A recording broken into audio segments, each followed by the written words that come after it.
We farm 1,250 acres here in Goshen, Indiana. That's on a corn and soybean rotation, and all of it's no-till. I'm the sixth generation here on our family farm. We've been around 120 years, and I enjoy just waking up every morning and continuing that legacy and heritage, and that's something that it really means a lot to me, and it's a neat part of our farm.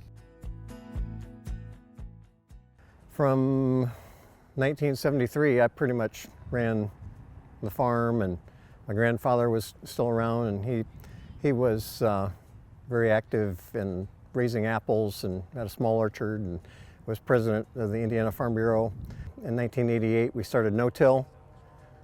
So I thought that was intriguing, save some time, save moisture, which '88 was a severe drought year. Looking back, if I would have had the knowledge of gypsum and gypsum availability at that point, that would have made a gigantic difference in making that transition.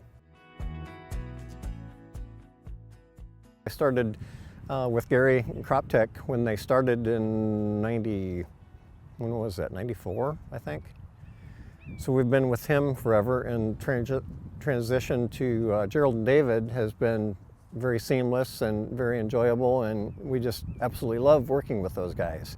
So the trust level, comfort level we have, and the same goes with UDAG Spectrum.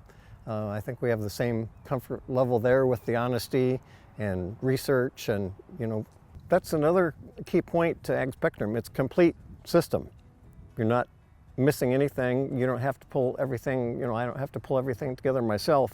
It's right here, it's proven, and you see the quality of the research that's gone into that.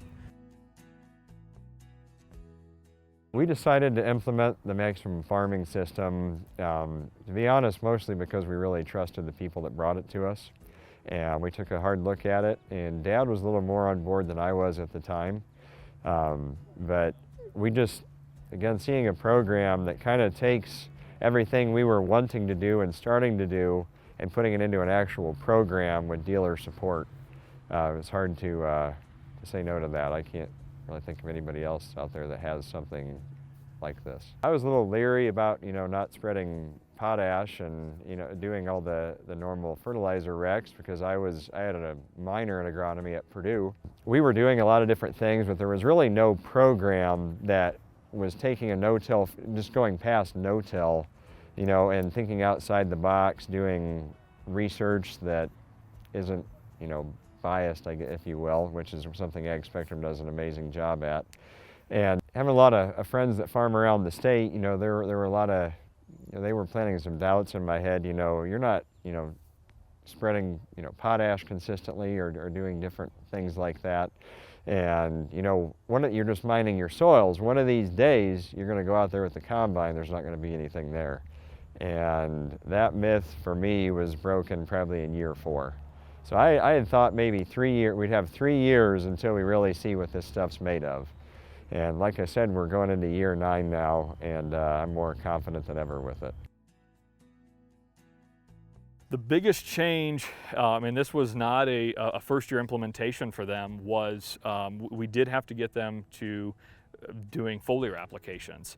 The first year or so they weren't able to do that. They were using a ground rig sprayer at the time, and so the options of application were very limited. Since then, we actually had Gary Brum come in after year 2 of them being on the system, and we rediscussed mainly on the foliars and the importance of that part of the system, and that was their biggest hurdle to overcome. And once they did that, that was the biggest one we had to overcome there.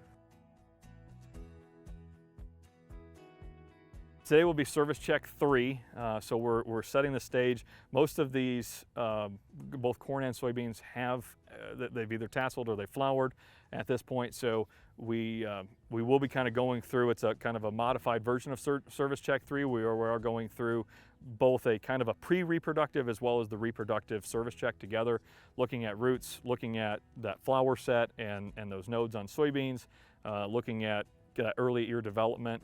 As we're moving into R1 on corn as well. Well, we had a really good planting season. being delayed, a lot of guys looked at that as kind of a negative, but I think it was a positive because we planted into warm soils. Moisture was about perfect, I'd say.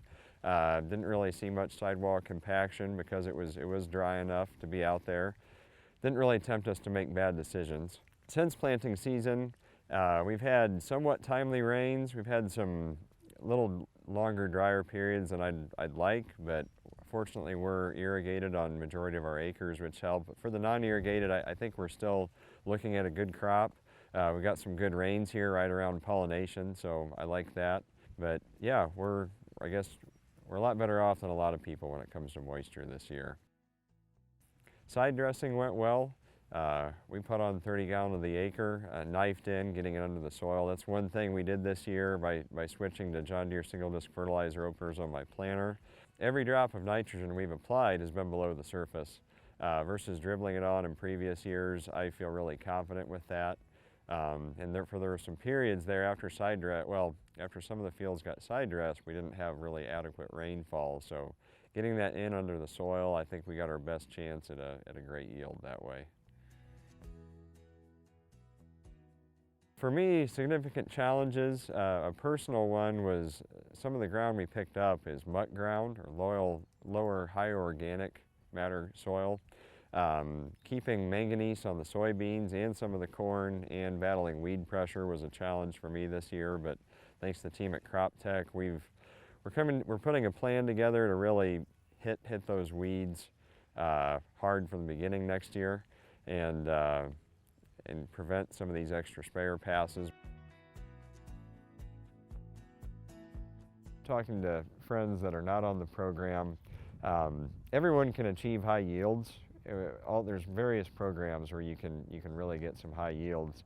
I would say that we are the same or a little above in some cases, sometimes a little lower, but we're doing it with a lot less. And I believe the way we're farming now is much more sustainable for the ground, and I feel good all the way around about how we're doing things. I think we've maintained what God put in the soil, honestly. I think, and that's one thing Ag Spectrum does good is how do we, air and water management, how do we take what's already there, what God created, and continue to maximize and enjoy the fruit from that without adding more than we need to add. And I think that's one thing that Ag Spectrum's helped us do on our farm, and that's something, with other people shooting for high yields, let's dump the kitchen sink on it. And we're getting those similar to those results without necessarily dumping the kitchen sink.